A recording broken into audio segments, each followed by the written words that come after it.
Howdy everybody, here to film a longer video today, this time on knowing when to harvest your potatoes and how to do so if you buried them in mulch like I did. These are the exact potatoes in one of my earliest videos showing how to plant potatoes in a food forest. I'm going to move my tripod over there. There's another one. When potatoes get too hot, or when it's the natural end of their life cycle, they tend to shrivel up like that. There's one over there that's still just barely holding on, so I won't harvest him today. Well, I say him, it's not like they're gendered. Potatoes have both. But this one, I believe, is an Ozette. We'll see here in a minute. But yeah, let me try to give you a good view of what I'm actually doing rather than a good view of my body. Just, you know, no one wants to see that. Here we go. First thing I do, I start to gently pull away the material. And if my camera is on good, here, let me back it up for you. You'll already start seeing them. In this case, I've just brought an old plant pot. And I believe these are Ozettes. It's dusk, so the flies are coming out. You may see that there are some problems with aesthetics. There's some cracks in the skin. There's these strange pores. Those are like breathing holes. It means they've been a little bit wetter than they wanted to be at some point in their growth. But lots of little bitty potatoes. I'm not convinced that these are actually Ozettes. They're not the right shape. But whatever kind of potato they are a potato, and this will work for the process of growing and harvesting potatoes. Ozettes are kind of marked or known by their very, very deep eyes. So the fact that I'm not seeing deep eyes makes me doubt it. Maybe these are some other form of potato. But I'm sure you can see there are stolons. These aren't true roots, they're stolons. And they lead out from the central plant. And if you have to dig up your potatoes, this will disturb the plant enough you won't get any more potatoes from it. But by doing it in mulch, they don't go any deeper than the mulch is. So you can actually harvest these as the plant is still growing in desperate times, or just because you need a couple. It doesn't really harm them. So far, the trick is to take your time, because if you don't, like I just did, I just gently scratched the surface of that potato. It will probably be fine, but if you scratch them too much, you'll greatly reduce their shelf life. And part of the whole benefit of potatoes is that the potato is also the seed stock for next year. So, slowly working my way around. I have another video on chip drop. Chip drop is how I get all of these wood chips. I am not a well-off individual, at least not yet. If you all want to change that, I have a Patreon. But I try to be frugal and efficient with the money I spend. And so free wood chips are a huge part of my systems.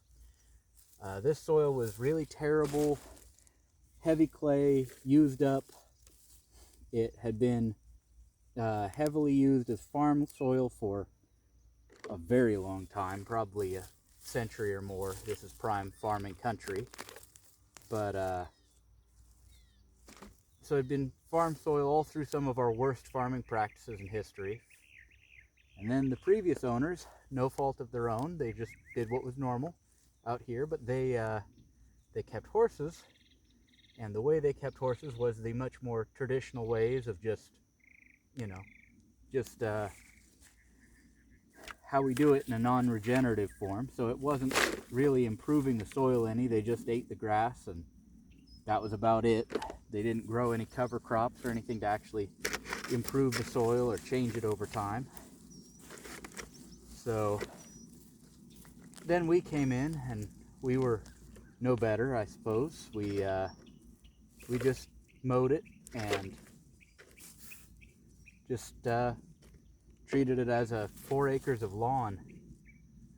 I hate to think about how much we've spent just on gasoline over all these years. So that's a unique one. Potatoes aren't supposed to do this, but ozetes are pretty unique in a lot of ways. There's 2 potatoes connected to each other. Pull this plant forward, you can see a whole bunch of little baby potatoes right there. That's not all. There's more in the hole. Just as I keep working my way back, I see more of them around the roots of these other plants. These other plants probably also helped hold in extra moisture, and potatoes like moisture, but they don't like standing water. Up, yep, got in a rush, clawed the skin on that one. But yeah, potatoes like moisture, but they don't like actual standing water. So, you know, everyone always talks about how easy potatoes are, and if you get the hang of it in your environment, they really are. But until you do, they are just such a finicky, tricky crop. All right, I believe that's all from that one plant. Not a terrible yield considering I watered them maybe a dozen times at most, and all I really did was just throw them in the ground and leave them to it. Now I just throw the mulch back and throw the tops of the tomatoes back. Those will return to the earth. And I imagine you've gotten all the information you need so far, but because I'm already going to harvest it, because I'm already filming it, let's do the next one. This one didn't grow quite as big, but you know, that might not actually matter once we get underneath the soil.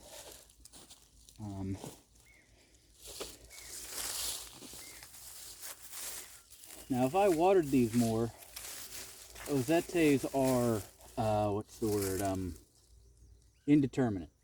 Determinate means that they grow for a determinate amount of days before they get tired.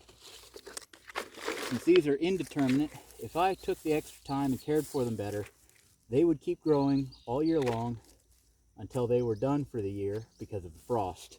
I'd get much bigger potatoes. And some of them seem to be doing better. They're just happier where they're at. Those ones are already going to do so. But part of the advantage of these crops is that they're so incredibly low maintenance if you get the environment towards what they like the best. Once you do that, you can pretty much just throw them in the ground and ignore them. And yes, they might not make it all the way to the end of the season, so you might have to harvest them sooner. But I'm not exclusively growing crops for fall. I'm growing crops to eat and feed my family all year long. There's another I missed. So if I'm just trying to feed my family, a couple potatoes being a little bit early really is not upsetting to me. Wow, that stolon just keeps going. Sometimes they do on ozetes. I'm sure you can't see how far this one's going, but I'm about a foot away from the main plant right now. Ozetes are a much more wild variety, so they do a lot of unusual things. I dropped you all, didn't I? Well, for the cost of dropping you all, I got another thumb-sized potato, so I hope you won't hold it against me. Here we go. That's what I found all the way underneath the camera. So yeah, for 2 little plants that were just doing their things, just abandoned out here without any specialized care, I'd say that's a pretty decent yield. I'm certainly happy with it. Now, like I said, I just throw the entire plant back onto the ground, throw the mulch back over it so that there's still a mulch covering. And yeah, you guys took quite a tumble. I apologize. Hopefully no one gets too motion sick over that. But thank you very much for watching. Thank you very much for your time. Hope this again inspires somebody that seriously, growing some of your own food can be that easy once you find what works. Not everything is a high maintenance crop. So again, thank you very much for watching. Have a great day, everyone. If you want to support me, you can subscribe to this YouTube channel. You can check out my Patreon. It's Speedy Snail Homestead on Patreon. As little as $3 a month for weekly updates on what I'm up to. And it's been going a while, so there's a lot of information saved up there if you want to read it. But oh, and I have an Etsy shop, Speedy Snail Steelwork. So check those out if you want to support me. Thank you very much for watching. Have a great day, everybody.